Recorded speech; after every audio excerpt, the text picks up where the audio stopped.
You can know what you want, you can know what you should be doing, but how do you make yourself do it when the feelings and the motivation isn't there? When all you got is fear. And so we make decisions with feelings. 95% of our decisions are made by how you feel in the moment. And that is the problem. You need to take control of the moment and leverage the power of your decisions and make them up here. Do you feel like making that cold call? No, you don't. Do you feel like doing that third set of reps? No, you don't. Do you feel like having that hard conversation? No, you don't. Do you feel like ending this relationship, whether it's in business or in your life, that is sucking you dry? No, you don't. We make decisions based on our feelings, and that is robbing you of joy and opportunity. And it is blinding you from the fact that how you change your life is one 5-second decision at a time, one push at a time. And if you accept the fact that you may never feel ready, and you may never feel motivated, and you may never feel confident, you may never feel courageous, and that's okay, but you can still push yourself forward. What happens over time is, as you start to see yourself becoming the person that takes action, you start to see yourself becoming the kind of person that speaks even though your voice is shaking. You're the kind of person that has a bias toward moving instead of a bias toward thinking. Guess what happens? You build the skill of confidence and courage. There's a 5-second window between the instincts, the shoulds, the urges, the inner wisdom, the things that can change your life if you listen to it. You've got a 5-second window from the moment you feel that instinct to move. And if you don't, your brain is actually designed to kill it. 5 seconds is all you have. The second you hesitate, and you feel yourself hesitating, that is a moment of huge power, because what's happened is you've just started to pull back from something that you need to lean into. So when you feel yourself hesitate, you're triggering your mind that something's up. Like Lewis didn't hesitate when he pulled on his pants. He didn't hesitate when he's drinking his coffee. He didn't hesitate when he walked out the door to the gym, but now he's hesitating to make that call. Your mind now goes into a cognitive bias called the spotlight effect. It magnifies whatever it was that you hesitated doing. And the moment, like all of a sudden you're like, hey, I don't feel like it. Like, I don't know, maybe I'll do it later. And your mind is doing it because your mind's trying to protect you. Hesitation signals a red flag to your mind that something's up. Just that small hesitation. It's a habit that we all have. Should you hesitate on making a phone call? No. Should you hesitate on speaking up in a meeting? No.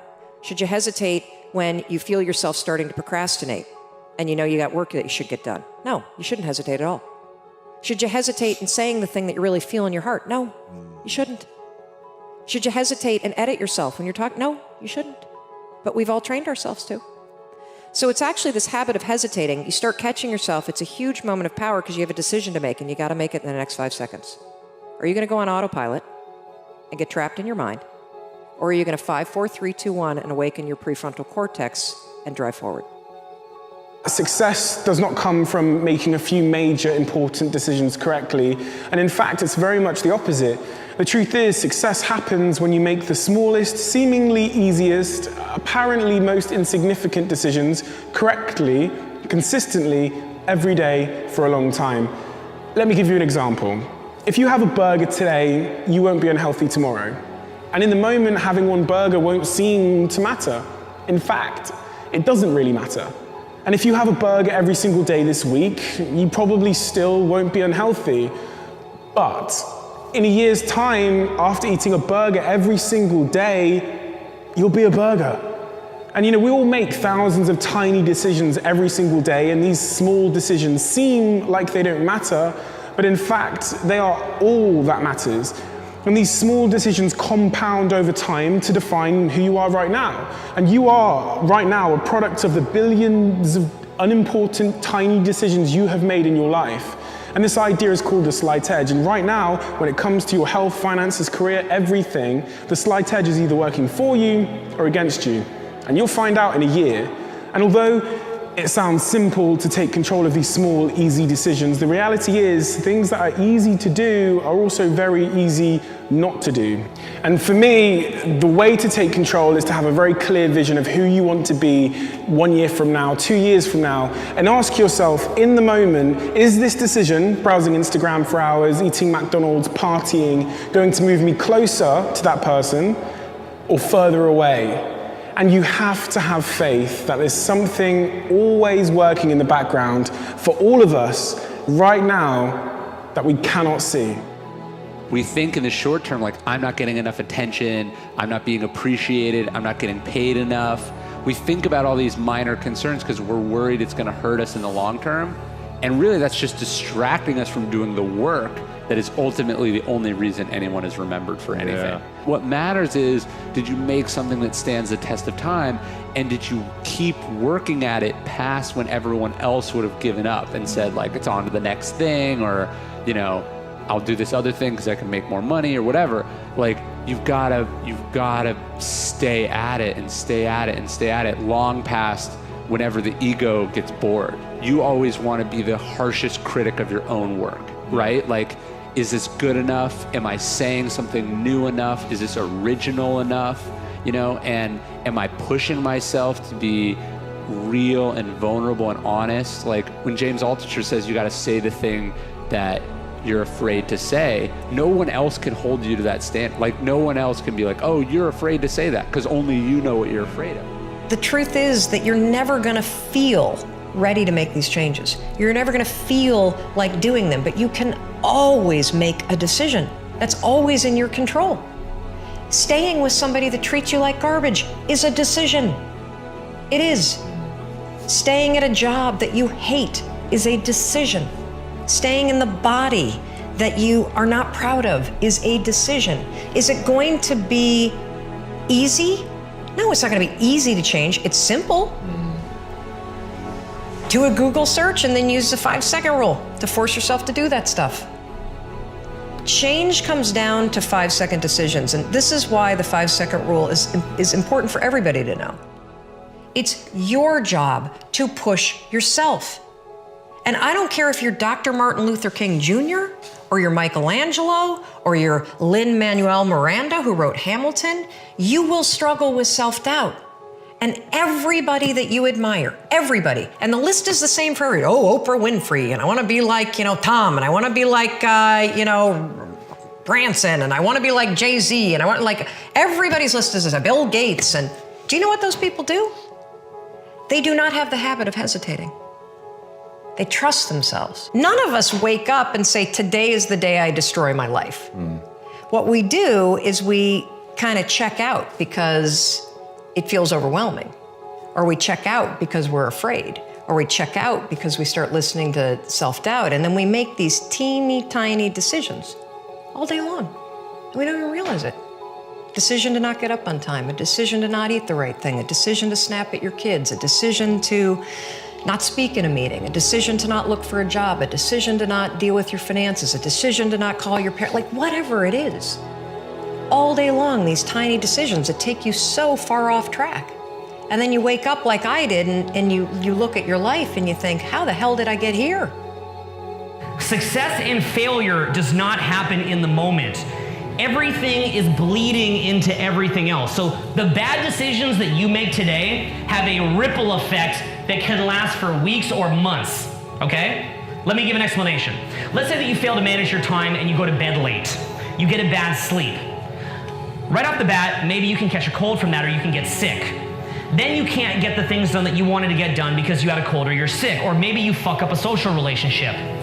Then what happens is maybe you fuck up something with your work that creates some kind of financial problem. Unless you were born in a situation with a lot of opportunity, everything is gonna be tough, okay?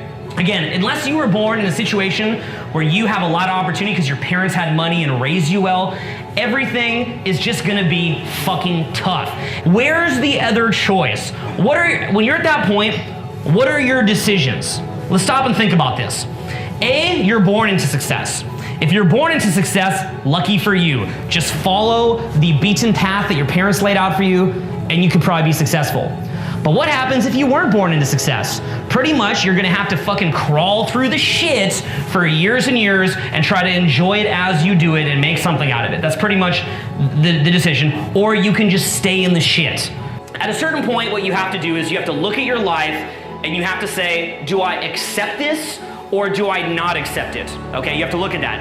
And you have to make a decision. So look at your life. Now ask yourself, what direction is my life going in? Like, if I look at what I'm doing right now, what direction is this gonna lead me in? Like, there's no future where it's gonna get any easier. Do you guys get that? It's not gonna get easier. In fact, generally speaking, there's no this, okay? It doesn't stay the same.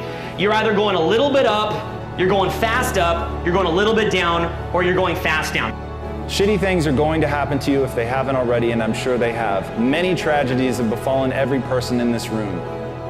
And what I want you guys to recognize right now is thank God. Because those are the things that weed out the sick and the weak. Those are the things that weed out the people who they don't have the fortitude to see it through. And I'm here to tell you that something is the ability to endure. My ability to handle suffering, my ability to keep going when something is boring, my ability to learn a new skill long after everybody else has gotten over it and gotten bored and they are no longer interested. All I can see is its utility. And in seeing its utility and becoming obsessed with what that thing is going to allow me to do, I endure. No matter how hard it gets, no matter how painful it is, if it lives in service of my goals, I do it. And that was the one thing nobody could see. That was the one thing when I was a kid nobody could understand. The questions you ask yourself will determine the course of your life. I had been asking myself, what do I need to do to get rich? And it left me really unhappy. So I changed the question, and I started asking, what would I do and love every day, even if I were failing? The second law of thermodynamics is that everything moves towards entropy. Life is chaos. It takes an inhuman amount of effort to bring order to that, to find success in the middle of that. So while I cannot promise you success, I can promise you failure. I cannot promise you happiness, but I can promise sadness. So if you know those are the guarantees and the other things are the things that you have to strive for, you better be striving in service of something that in and of itself is interesting to you. And so I was going through, I was just going through the motions of continuing to climb the ladder. And there were these guys who I really aspired to be like, and I had this whole plan laid out for myself, right? I was gonna be a vice president by age 32, a senior vice president by age 35, a C-level executive by age 40, and then you're set, right? But as I climbed this ladder, I got closer to these guys and realized that many of them were kind of miserable. Yeah, they were on their third marriage. My boss had his second heart attack. I worked with a guy who was 30 years old. He was 3 years older than me, who had his first heart attack at age 30. And so, of course, what I tell myself, but I'll be different, right? I'm not gonna be like those guys. But if you follow the same recipe, you're going to get the same pie that they've baked. And so I realized, you know what? I need to make some changes, but I don't know what. And then I realized I was so focused on so-called success and achievement, and especially on the accumulation of stuff, the trophies of success. Like, look at me, I have 2 Lexuses, and I have this, I have that, I have the bigger house, and the golf membership, or whatever. You know. Yeah, the racket club membership. There actually. You go. Yeah. And so I had these things, and here's the thing I want to get across. So, there's nothing inherently wrong with stuff. We all need some stuff. The problem isn't consumption. The problem is this compulsory consumption. Buying things because that's what we think we're supposed to do. We've been sold this meme of the American dream. If you get this, then you will be happy, as if there is a template for happiness. And in fact, I think that's one of the bigger problems is we are chasing happiness. And for the longest time, that's what I did. I chased happiness. Whenever we have our highest experiences of life, 2 things are involved.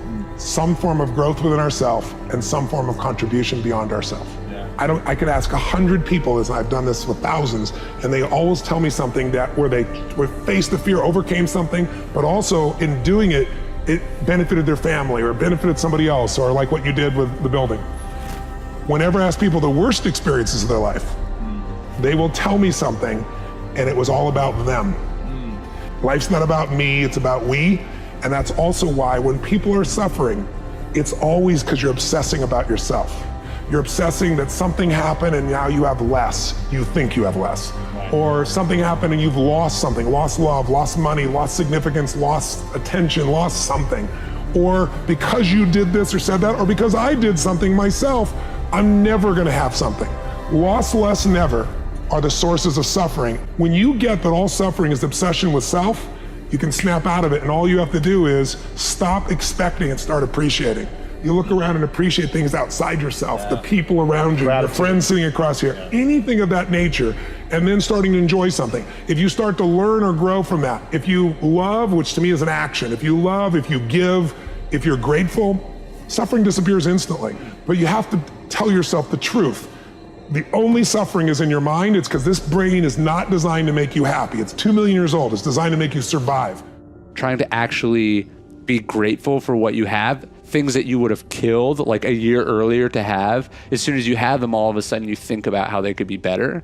And I think you've written about this a lot, but gratitude is incredibly important, not just because it's what you owe other people, but it makes you appreciate what you have versus focusing on what you could have or don't have, which are egotistical things and also recipes for misery. Mm-hmm. I have a chapter in the book. There's this famous speech from John Boyd, and he would say this to every one of his young proteges. He would say, "To do or to be, being promoted and rising to responsibility and power." And being recognized is not the same and is not as important as doing great work and affecting change behind the scenes. So it's like we become so obsessed with, being promoted or being recognized or getting credit. Right. It's like people would rather be a bestseller than write an amazing book. You got to figure out where you want to be this year, for the next 12 months. Figure out where you want to be and what you'd like to build for the future. So if you're not thinking about why you're doing something for this year and how it's going to support you for the coming years, then you're missing the point. You're always going to have to figure some new vision out every single year. So otherwise you're just doing random things and getting frustrated because you feel like you have no sense of purpose if you don't have a vision. So you're just randomly going through life if you don't have a vision. So again, a life without purpose is setting you up for a life of unfulfillment. If you're living in a community and the resources aren't there, I challenge you to get on the bus and go to the library on the other side of town. I challenge you to go and learn the Handel's Messiah. I challenge you, to pick up a piano, to pick up a violin. I challenge you to not accept the life that's been given to you. Just because somebody gave you that life, that does not have to become your reality. I challenge you to go outside of your immediate environment, and I challenge you to explore. I challenge you to discover. I challenge you to learn a second language. I challenge you to watch PBS, NPR radio. Like, I challenge you to get out of just that world that you've been given. I challenge you to read books, to learn the history of this company. Like, I challenge you to be bigger, bolder, and better 5 years from now, 10 years from now. And some of the people that we admire are people who have been exposed to things that other people haven't been exposed to. I think what people get confused is, they're grinding with a goal. And I'm not saying you shouldn't have goals, but you should be grinding for grinding's sake. You should grind because that's what you do. You're passionate about what you do, and so you're waking up every day with this concept of, I have 24 hours. And they're mine. This 24 hours belongs to me. Right. And whatever I do in this 24 hours will determine where I'll be tomorrow and the next day. And I think that's what people need to focus on. Like, get off of this, I want to make 6 figures. I want to drive this car. I want to live in this house. I think what people should be focusing on is, I have 24 hours. Like, Oprah only has 24. Bill Gates only has 24. Like, Warren Buffett only has 24 hours. And in that 24-hour period, I can either break my life or make my life. I just think that goals for people is too high on the priority list. And I think what should be on the priority list is going to bed so you can wake up the next day and you can grind it out. And I'm just a dude that believes you reap what you sow. So if you're grinding on Monday, grinding on Tuesday, grinding on Wednesday, if you're grinding 6-7 days a week for a span of 5 or 6 years, something's got to come out of that. And what I found is that instead of trying to live a successful life, if you aim to have a successful day, 12, if you have 13 out of the 24 hours of your day, if you won those hours, you won the day. And if you win most of the days in a week, you won the week. We just need a simple majority here, right? If you win, most of the weeks in a month, there you go. Most of the months in a year, most of the years in a life. And all of a sudden, look at that. Without even trying, you've been able to kind of get somewhere. People misunderstand money. Okay, just like fundamentally. And it's actually not money. They misunderstand themselves. They misunderstand what they actually want. What people want is fulfillment. What people want is to feel good. And they think that, wow, if I had and here's the truth. What they know is when they buy something, it does feel good. Right. And they know if I could buy my mom a house, like that would feel good. If I could buy her a big house, a fancy car, make me feel good. And it is all 100% true. Buying a fancy car will make you feel good. Buying a big house make you feel good. But it makes you feel good the way a bowl of ice cream makes you feel good. It's momentary happiness. It's transient. It will go away. The hedonic reset point. So you buy the big house and all of a sudden that's normal, baby. And so you really have to stop and like A, remind yourself to be grateful for that, but B, recognize that all the things you thought money was going to bring you, it brings you something completely different. And if you want fulfillment is about being something, becoming something. It's born of suffering. It is not born of having a cool car, because you want a cool car because of the way you want other people to look at you. Right, and the way that will make you feel when you think that they look at you like that. Exactly. So it's tenuous at best. And it hinges entirely on them actually looking at you that way. So now you're somebody else's pawn, because they can turn on you at any minute. So that's never going to bring you lasting fulfillment. It's not stable. It doesn't make you feel strong and rooted.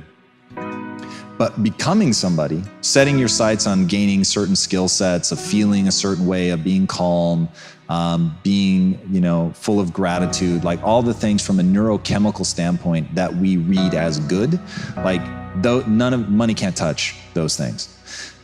So working on what I call framework happiness is the key to all that stuff, and money can't give you framework happiness. I made the decision, it's the most important decision I believe of your life, that I'm not going to suffer anymore. Life's too short to suffer, and I'm going to live in a beautiful state every day. And the way I do it is I catch myself when I start to get that sense of stress, I let it go, and I see the idea go by. So your thoughts about this person messing up your business or not following through. If I was in a room with 10,000 people, I guarantee you 60, 70% of the business owners have the same thoughts at times, right?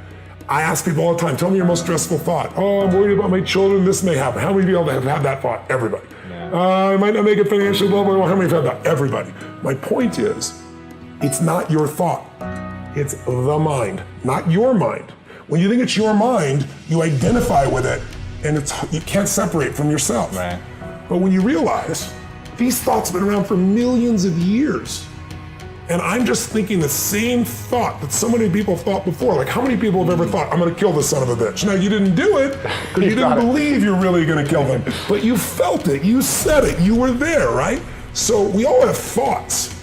It's only the stressful thoughts we believe that mess us up. So what I try to show people is, if you can start to realize these thoughts have been around for millions of years. So what I want you to realize is thoughts are invisible waves.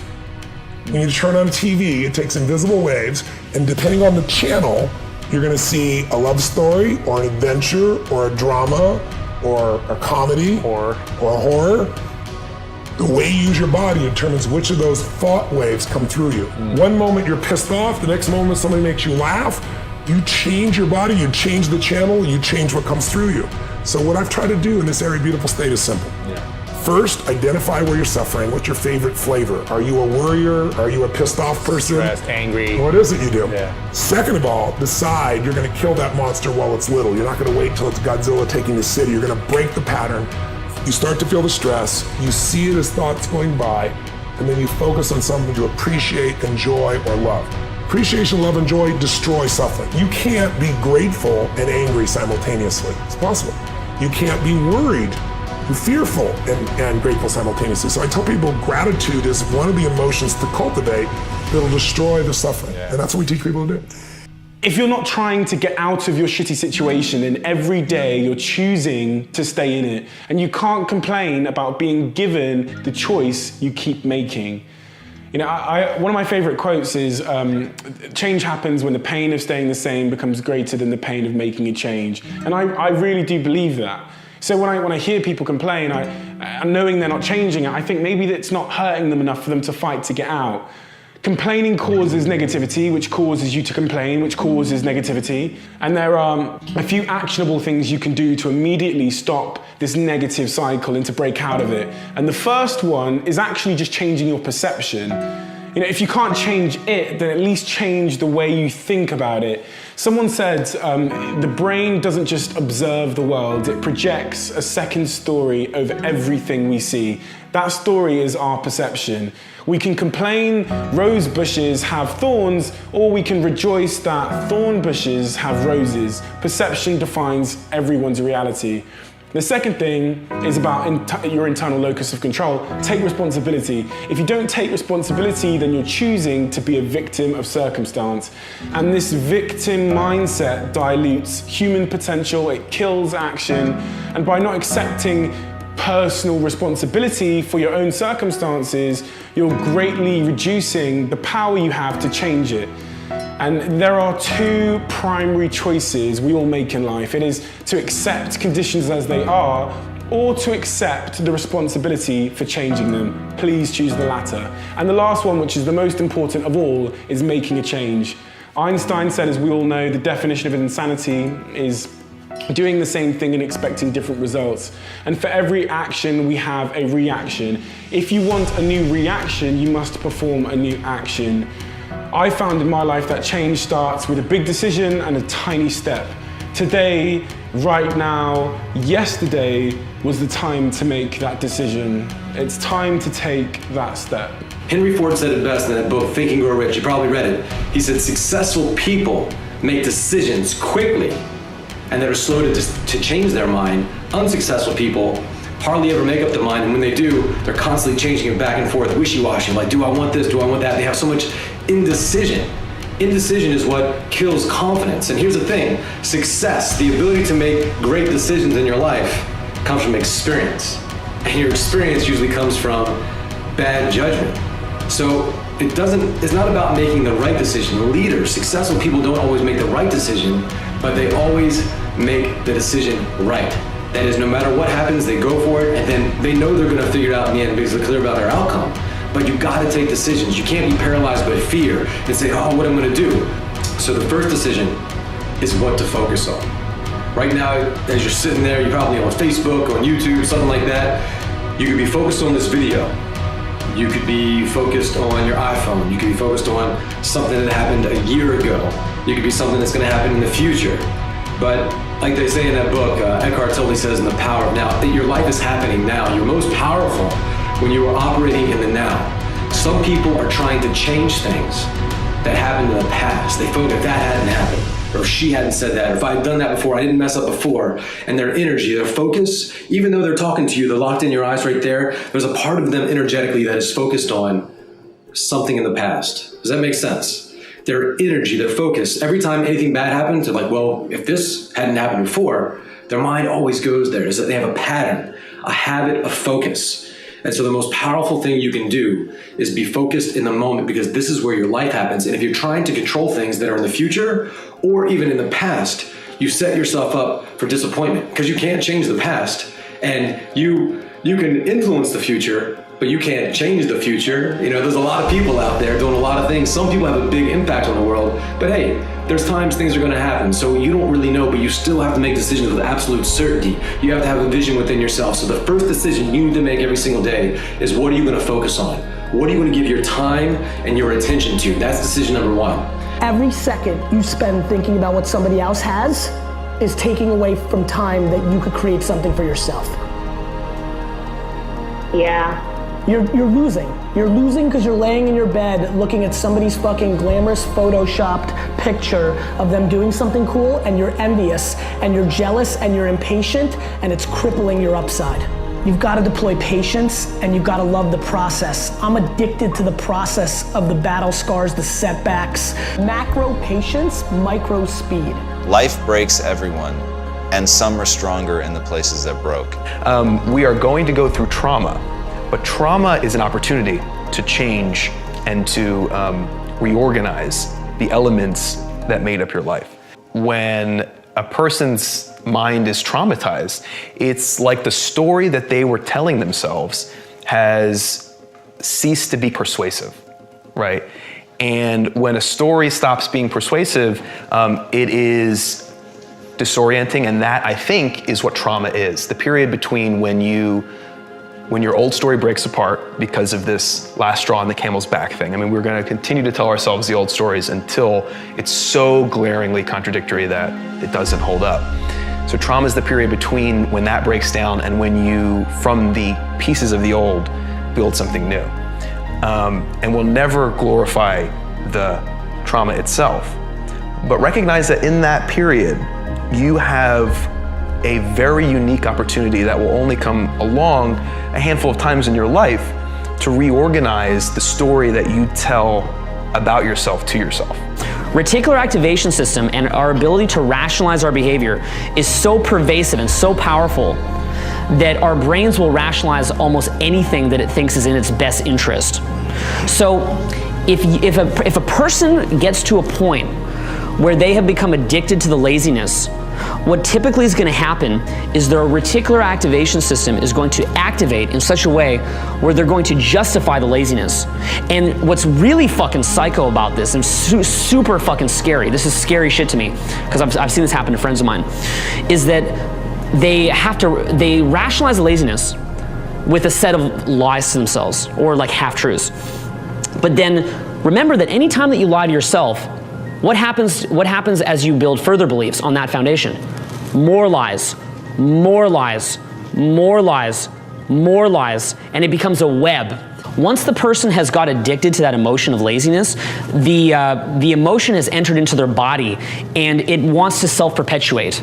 So once that person gets in that emotion that they want to sustain it, they desperately want to sustain it, they will typically not come out of it. And actually, they become lost. They're lost now. Because what happens is that they fall too far off the path. And so there's been too much rationalization, too much lying to themselves about why they're doing it, that the only way, oh, and by the way, and this is further sustaining that addiction to the lazy emotions, the only way that they can come back is if they're forced out of it. Something forces them out of it, where it's just too painful to preserve the laziness and to preserve the lies that they would have to come out of it. And so, you know what's cool about hard work? It brings you back to reality again and again and again and again. Because when you take on projects and you have a purpose and you have passion about it, what happens is that you have these little lies and bullshits about how the world should be that you tell yourself, and then it doesn't work out and you're confronted with reality. When you're actually trying to do shit, you're continually confronted with reality. You're out of this white ivory tower bullshit mind state. Looking at everything almost like a skill set. Everything is a matter of practice. I mean, of course, are you gonna be the next Kobe or the next Michael Jordan or the next Albert Einstein or the next Elon Musk? That there might be, of course, a degree of luck and talent, especially in sports, but still, you can become pretty damn good at a lot of things if you put in the effort, if you put in the hours of deliberate practice as... I mean, if other people are putting in 40-hour work weeks and you're putting in 100-hour work weeks, then even if you're doing the same thing, you know that in 1 year you will achieve what they achieve. You will achieve in 4 months what it takes them a year to achieve. Going to be different for everyone, but we're all asking the same question. It's, how do I live a more meaningful life? And part of that has to do with just changing our focus to figuring out what's important. On the other side of your pain is something good. Getting comfortable with fear. Understanding that you can overcome fear, you can overcome doubt, those things that hold you back. Courage is the thing that drives through anything that's going to be in your way and try to hold you back. Courage is the thing that should be the driving factor to get you through whatever that is. You know, growing your tolerance for risk and understanding that failure is part of that process. Mistakes are part of that process. If you're not making mistakes, you're not moving forward. So in order for you to have that kind of mindset, to learn, you gotta test different things. You gotta go, you know, test and pivot, and things are gonna happen. Like, you need to have courage to try new things. Work. That's the answer to all these questions. setting really low expectations. And I'll tell you, Not what I was expecting not, you to say. Well, not what a lot of people expect. And when I spoke to, say, Paulo Coelho, who's sold 100 million plus copies, The Alchemist, etc., you talk to Rick Rubin. So let me give his example first. When he has a musician who's stuck, great musician, but they've developed performance anxiety about songwriting for whatever reason. He will say, do you think you could get me one sentence or maybe 2 words that you like by tomorrow? That's it, 2 words. Can you do that for me? And he gives them a micro assignment. Best writing advice that I probably ever received, and I've received a lot of good writing advice, but I can get myself really wound up because I expect perfection to flow from my fingertips like magic, and that never happens. So then I beat the hell out of myself, and that makes me less likely to put pen to paper in the first place. I'll procrastinate, which is why if you write 2 crappy pages per day, you've won the day. That's a successful writing day. And that does a few things. It helps you to maintain enthusiasm because you're constantly winning. And of course, on many days, you'll write more than 2. You'll get to 2, and then you go to 5 or to 10. But if you're on an off day, you write 2 crappy pages, even if you never use it, it's a successful day. And that, I think, for longer-term projects and extended creativity is really important. You know, you have to have the patience. You have to find beauty in the process of building something and find beauty in the journey and understand that the end result is not really the most beautiful part of it. And so it's having that patience. I mean, it takes a long time to become an overnight success, right? And I think for the both of us and everybody we know that we admire and who's achieved anything, they've been at this a long time and they've been talking at it. And by the way, they weren't great at the beginning. Go watch early interviews of Steve Jobs, right? Early interviews of Steve Jobs are fantastic. He's terrible. And he actually in one of them says, I need to go throw up because he's so nervous about talking on camera. He's terrible. And the point is he practices and he practices and he practices, he gets better, but he does it out loud. And I think the idea of hiding until it's perfect, it's a fool's game. I think you put yourself out there, you start, you practice out loud, then you get feedback, and you grow. You counterpunch, you adjust. You put it out there. I would say the one thing that you may be referring to that I talk about a lot is it's tough to come out the gate at 22 and say this is the definitive thing, here's my advice. I think talking to the world about your truth, but what you believe, correct, is the game. Is the game. You know, your point of view on the world and like what you believe and where you come from, that's gold. Your process. That's why I talk a lot about documenting instead of creating. It's just your truth. But I agree with you. I mean, there's no substitute for doing the amount of people that wait for the perfect thing and then never do anything. You know, the most beautiful thing when you're young and you think you have something to contribute is to admit that you don't know everything, admit that you're learning. Trying to get people to think, like, wait a minute, am I doing the thing that I want to do? Or is it cultural pressure, pressure from my parents, pressure from the mortgage and the family to do some other thing? Right. And it just, lo and behold, there's a lot of people for whom that has been a bigger shaper of what they're on their path to do, as opposed to the thing that they actually want to do. It's certainly, there's always a feeling, and that's the thing that we are taught to ignore feelings. I think we've done a terrible job culturally, not just in the US, but in the West. We've done a very bad job of cultivating one's desire, expectation, ability to listen to our intuition. And it was, you know, we all have different paths, some through sort of grief, some through achievement, some through struggle, to start to listen to, we all have that compass. Because often in life, we know what to do, but we don't do what we know. And another way that's been said is common sense isn't always common practice. And sometimes our intuition is screaming at us, but the demands of the day, the distractions in life are pulling our mind in a million different directions. And our psychology, our brains, our intuition is so drained that sometimes that noise makes it really hard for us to listen to our own hearts. There was this scene in this movie, Shawshank Redemption. And it's very symbolistic in a lot of ways, a lot of metaphors into the scene. And it's shortly after Andy Dufresne, Tim Robbins' character, escapes out of prison. And he literally climbs through a river of shit to come out to freedom on the other side. Listening to Morgan Freeman's character, Red, talk about how much he missed his friend and how much the place had changed without him there. But then he said this line: "Some birds just can't be caged. Their feathers are just too bright." That's you. So if you're hearing this and you've been in a cage and imprisoned by your circumstances, your life, habits, patterns, environment, relationships, whatever it is, realize you're too big for that. And it might take climbing through a river of shit for you to find your freedom. But the journey is worth it. Don't let anything stop you. Keep pushing. Success without fulfillment is the ultimate failure. This guy's very fulfilled. That's why he works 24 hours a day. His whole hustle is that it fulfills him. Same thing with me. If you don't find what fulfills you, all the achievement's worthless. Money is not going to make you happy. It'll give you resources, it'll give you tools, but you got a 2 million-year-old brain that's always looking for what's wrong because it's trying to make you survive. If you're going to override that, you've got to learn what it is that's going to fulfill you most. And if you discover that and you pour all of your juice into that, forget the money. The money will be fine, but what you really will have is an extraordinary life.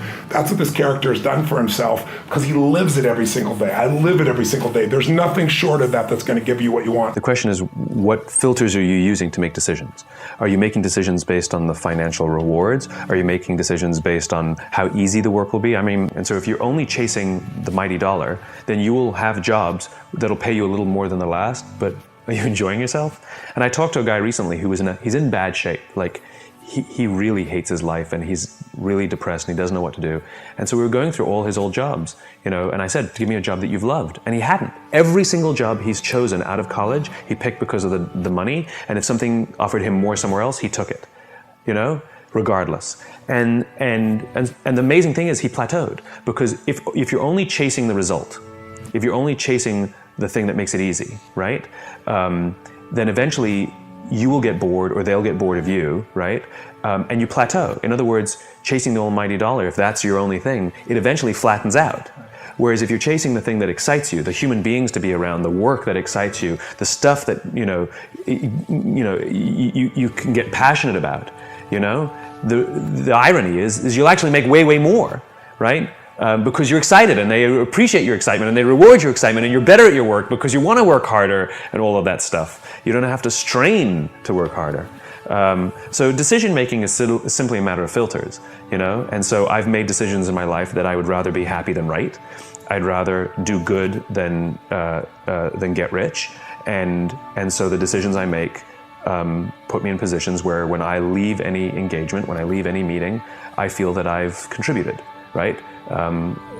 Rare are the times anymore where you walk away going, just think of the money, just think of the money, think of the money, you know? Because it doesn't feel nice. And the experience I have, I don't enjoy traveling to them and I don't enjoy traveling home. Where if I have an amazing experience, I am looking forward to getting there and I'm excited when I leave. Yeah. You know, so it's just decision making is just a matter of what filters you use. Because this is what messes this up. You can be a billionaire and be miserable. This is the operating system, baby. We're the only creatures on the planet that can think a thought and make ourselves miserable, or think a thought and make ourselves euphoric. So take control of your mind. The brain is kind of like a muscle. And specifically, there's a part of the brain that we really care about. It's the part that's doing self-control. So if you think about it, in a simple way to look at it is that you start running. You go running. The first mile, your legs say, let's run. And the brain that controls them says, let's run. And another part of the brain says, no problem at all. After 1 mile, your legs say, it's a little bit painful, but the other brain that controls them say, keep going. After 10 miles, the legs say, I want to quit. And the other part say, no, keep going. And there's like a battle there. And at some point, you're going to break. Now, when you're going to break depends on a lot of things. Your muscles, but it also depends on this kind of control coming from the front of your brain that overrides your experience, your pain. There's a banality to being an entrepreneur. There is a willingness to suffer to being an entrepreneur, to being a great mom. Like whatever it is that you're trying to do, suffering is involved. And it literally, like the being able to extend your break point is what it's about. We all face those moments. When the alarm buzzes at 6 a.m., we set the alarm at 10 p.m., and suddenly in the morning we're different people. Like we're not the person who wants to wake up anymore, and it's the same brain that set the alarm at 10 p.m., but now suddenly at 6 a.m. we're not the same guy. This is a moment. like that. We have to make a choice. When we're going running, when we're about to eat the cake, there's like a tasty cake and we're on a diet. And we say, oh, I shouldn't eat the cake, but there's a conflict. And now is the moment where those two parts of the brain come to life. And the more you know about yourself, the more you're aware of those situations, the better you can do in controlling them. And the more you know about yourself, you can do better in all of those tasks. And that's kind of the ultimate thing. That's why we're here. To know that it's in your capacity to change. When you want to excel at something, what must you have? Did I just hear somebody say passion in the audience? You know what passion is? Passion is an emotion. It's an emotion without an action. Passion will get you nowhere. Inner drive will get you nowhere unless you act on it. You have to act on your passion. You have to act on your inner drive. Don't let those feelings stay inside of you. You got to know what to do with them. You got to know how to make them work in order to get what you want. Don't keep it inside. Remember, the mind controls the body. The body does not control the mind. What makes these guys special and successful in everything they do is not their physical gifts, it's their mental toughness. They have the ability not to think when everyone else is thinking. Decide, commit, act, succeed, repeat. I'm not afraid to fail. I'm not afraid to fall over, make a mistake. That oftentimes cripples people on the onset of getting into anything. The first time I ever picked up the DJ decks, it was horrible now, but I'm not afraid of that. I'm not afraid of that feeling. It actually propels me and works quite the opposite. Being able to look at an opportunity and go, is that going to take me further or not? You know, some people don't have that. You won't. It's something you develop. You know, that's why most times out of 10, any head of a company has been doing it for a long time, because they inherently can make a decision in the blink of an eye. But you have to learn that. The other thing that's important, I think, is to keep your head down. You know, keep your head down. Like when I swim, I've got 25 laps, guaranteed if I look up and start counting those laps, I'm petered out by 15. If I put my head down and keep working away and work at technique, work at internal rhythm, work at, I hit that length, I don't even know what length I'm on, guarantee you I'll look up and it'll be 20 and 3 more to go. And that's a very simple device, but I think people find themselves incrementally checking how far they've got. And that, you know, when you compare it to anybody else or whatever, it's just it's a recipe for disaster. Just keep banging on, you know, that's the most important. I think mountain climbers would probably tell you the same thing, you know, there's no point looking, the difference between climbing 100 feet and climbing 500 feet is a point of view. You won't know you're at the top until you get there, pal. And that's what you need to remember. So that's, you know, part of my mechanism of dealing with sort of, you know, just getting there. Just don't look down. All right, success mindset number 3. I don't run from mistakes, I learn from them. Oh, man, this is the great killer of dreams. The idea that making a mistake is a mistake. Think about this for a minute. Can you really think of one invention? Don't tell me, just try to think of it. Think of one invention that's been made without a series of potentially catastrophic mistakes, mishaps, or misfires, leading to that idea being thrust out into the world. Mistakes are the necessary requirement in order to improve oneself, in order to improve one's business, in order to improve your thoughts. You have to be mistaken in order to eventually be corrected. A lot of us see these mistakes as bruises to our ego, like I made this mistake, so it means this about me, or like I did this wrong, so I'm not going to do this other thing right. We take a lot of ownership for these mistakes, and then at the same time, when we end up doing well, sometimes we don't attribute that to ourselves. We say, oh, well, that was lucky, or oh, this other person helped me. We have a hard time attributing where our success comes from and why we fail. But what you need to understand is that your mistakes aren't you. Your mistakes are singular events that, in the end, don't really mean anything. But what they can do for you is they can teach you. Mistakes can teach you what you're doing wrong, obviously, but mistakes can also teach you what you're doing right. And when you tune in to the mistakes that you're making, you can chart a path that avoids them and also moves towards the things that you want. But you have to be open to learning from them first. And once you are, it's going to be much easier to navigate the world in a way that makes sense to you and also gets you the results that you want. Successful people know that mistakes are essential to moving forward, and sometimes they even seek out mistakes, right? This is a contrarian way of thinking. They seek out mistakes in order to get success faster because they know that every mistake they make now is one mistake they won't make later. In fact, when I was interviewing the founders of Barefoot Wine, which is one of the biggest wine brands in the world, they said that they actually kept a journal of all the mistakes they made and wrote them down so they'd never make them again.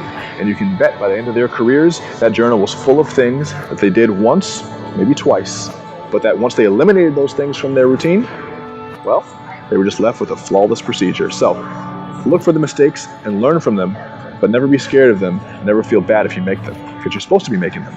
That's the point. There are positives in every situation that we go through. And even in the entrepreneurial world, we're trained. I think that's another thing that's really benefited me is like failure. I think it's more of our egos that we don't want to say like failure exists. It's like, no, failure doesn't exist. It's a learning moment. No, you screwed up, you failed. Like, let's just own that. Like, there's nothing wrong with that. And yes, you should learn from those failures. But the things that I learned through the abuse that I went through were incredibly powerful. I mean, my ability to withstand life, like, good luck knocking me down. Like that's not an ego or a cocky thing. It's just like, good luck. And what's cool is I didn't know any of this stuff when I was a kid until I was about 16, 17. I started like reading encyclopedias on the human body and mind. But even then we had no clue. And now like all this science is coming out about energy and positive and negative and chemical hormones being stored in the brain and like memories actually releasing endorphins. Like all this stuff's happening and it's like, wow, cool. Like the monks had something. Like, you know, it's like we're like going and proving these very, very, very, very ancient rituals to be scientifically like accurate. And who knew where they got their inspiration? But regardless, we're now proving that this rewriting of the story, this telling, you know, yourself and believing something different literally changes the chemical makeup in your body, which releases different hormones and different endorphins, which then allows you to have a different, you know, complete outlook. If you're unconfident, you don't feel sexy and you don't feel this way, that's how you're going to come across. Not because that's what you really maybe are with skin and, you know, skin and all that, but that's the chemicals that you're releasing. Let's face it. It is human nature to want to be liked, loved, and accepted. However, if you worry too much about the opinion of others, you run the real risk of being held hostage and through fear, never becoming the person you were supposed to be. And nothing scares me more than the thought that something so insignificant could have such a significant impact over someone's life. The rise of social media, connectivity, and the internet has created new problems for this new generation. Your life is now public. Everybody knows your business, and therefore everybody, unfortunately, has an opinion on it. It's now harder than ever to break away from the crowd without the crowd questioning or criticizing your decision to do so. It's harder to be you and easier to be just like them than ever before. Here are 3 reasons why you cannot let the fear of the opinion of others influence your decisions. Number 1, you're gonna die someday. At the end of the day, as morbid as it might sound, we are all going to die someday. And if you truly embrace that, as so few of us are able to, you'll stop being so precious about things that aren't going to matter or that we aren't going to take with us when our time is up. If you imagine life as a casino, where in 10 minutes' time you have to give all of your chips back anyway, why on earth would you play it so safe and care so much about what other people think when you're handing all of your chips back to the casino regardless? If you knew you were going to die tomorrow, would you really care what people thought of your decisions today? What if you knew you were going to die in a week from now, or a month from now, or 10 years, or 50 years? Well, you are. So it's time to stop acting like you're going to live forever. The casino is waiting. Number 2, regret. A famous Australian nurse interviewed people as they laid on their deathbed, and she found that the single most common regret of the dying was wishing they had the courage to live a life true to themselves and not the life that others expected of them. Because when people realize that their life is almost over and look back on it, I imagine they have a retrospective clarity that only exists in that precious moment. I imagine everything pales into insignificance and only that which truly matters is able to remain on the mind. Most people had not honored even half of their dreams at that stage, and they had to die knowing that it was due to choices they had made or not made, or due to fear of the opinion of others that they had done so. It is your life. Nobody else can tell you what's best for you, and only you will have to deal with the consequences. So make your own decisions. Number 3, people pleasing is impossible. You can't please all of the people all of the time. It is impossible to live up to everyone's expectations, and in doing so, you'll fail to please the most important person of all, yourself. And the reality is, people usually don't care as much about you as they might let on. There's a famous quote that says, we would worry less about what other people think of us if we realized how rarely they do. As humans, we tend to live our life through our own ego, and unless something directly impacts us, we don't care about it as much as we pretend to. So it's time to stop caring about what others think, because they probably don't care that much anyway. Once you give up catering to other people's opinions, you will find your own happiness and discover who you truly are. You have to persevere when you're frustrated. And specifically, really perseverance referring to patience. You just have to be more patient with your life. I know social media makes it hard. You're on YouTube right now. I know you're probably on Instagram and Facebook, and you see all your friends who are doing cool things and making it seem like you're always a couple steps behind. But the reality is, there's no timeline where you have to be at a certain place at a certain time. Everyone's on their own trajectory. And in order to be able to make it through those frustrating points where you just don't see yourself making progress, you have to have perseverance. And that's a skill you can build up. It's a skill you can build over time. And you start doing that by just realizing that there's no rush. Whether you get $1 million today or it takes you 10 years, it doesn't really matter. What are you trying to do? You're trying to buy a Rolex today? What's the point? Think about why you're doing this. And once you realize that you really want it because you want to feel better about yourself, you'll also realize that you can start feeling better about yourself today, right? You can have patience with yourself now so that you can persevere for the long haul. Because what ends up happening, those who don't have perseverance, well, they burn out. They burn out in the first 6 months, first year, first 2 years. And by the time you come around a couple years later, you ask, what happened to your business? It blew up. What happened to that relationship? It blew up. What happened to that prestigious university and that scholarship? It blew up.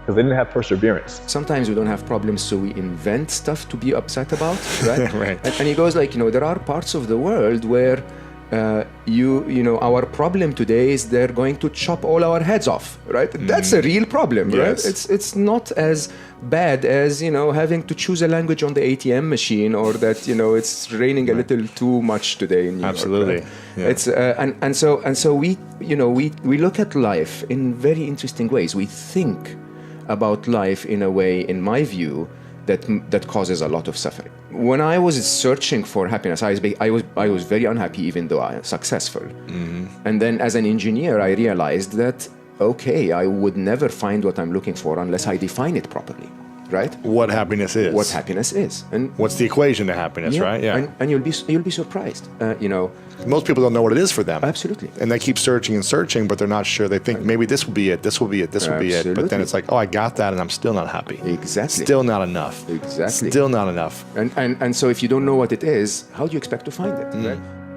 One of the great secrets in life to becoming successful, whether it's in a business, whether it's working with someone or for someone or in your own personal life, and I learned this selling encyclopedias door to door in my early 20s, is be prepared in life for a lot of rejection. Because if you're prepared for a lot of rejection, it comes, you don't get turned off, you don't get disappointed, like, well, I'm not gonna do this anymore, no one thinks it's a good idea. It's like, I say selling encyclopedias, knock on 100 doors, they slam them in your face. You must be just as enthusiastic on door number 101 as door number 1. Be prepared for a lot of rejection. Whether it's in their personal life, that someone says, you're too old, you're too fat, you're too young, you're not gonna do anything other than yes. You got holes in your nose, you got things coming out your ears. Whatever is other than yes, this is wonderful, realize that's gonna happen in life. As soon as people know that, when something goes wrong, they look at a piece of paper, oh yeah, that reminds me. Sometimes you don't know what the hell to do. You're just out there doing it, and you just kind of learn from your own experience or go with whatever your heart tells you to do. And if something goes wrong, you ask somebody, God, here's what I said, was that right? You just kind of improve yourself. But many times if you're there, you don't have an answer, go with your heart. Give an answer, just say, I really don't know, but I'm gonna find out and I'm gonna get back to you. In today's environment, focus is more important than how smart you are, how much you know. people you know, who you connect with. Your focus is the thing that is going to determine whether you're going to be successful or not. Focus in your IQ, as Cal Newport says, and definitely check out his book called Deep Focus. And create blocks of time in your day where you're just doing one thing. Can you do that? Can you create a block of time, let's say an hour, maybe even start with like 30 minutes, where you're literally going to be doing just one thing? Whatever that thing is, whatever your one thing is, start creating a block of 30 minutes to an hour and just do that. See if you can do that. Leave your phone in another room. Disable everything that is on your computer that is triggering you. See if you can pull that off. If you can't, that's a really good sign that your brain has been trained to be distracted. And the powerful thing about the human brain is that we can rewire, we can relearn, we can master any skill that we put deliberate practice in. We do need to build upon what has already been built. We need to follow the path of the masters. And it's just like, I think, learning how to play music. And you've heard the quote before that says, "Don't die with your music still inside of you." We all have music inside of us.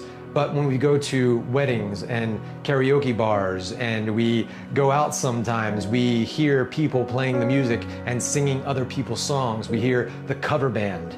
Cover bands never become famous because cover bands are not rare. They're playing other people's music. And in life, if we're following the same thought patterns, communicating the same things that somebody else says, listening to Tony so much, I talk about what he communicates a lot, as part of my job, my career, and he's had such a huge influence on my life.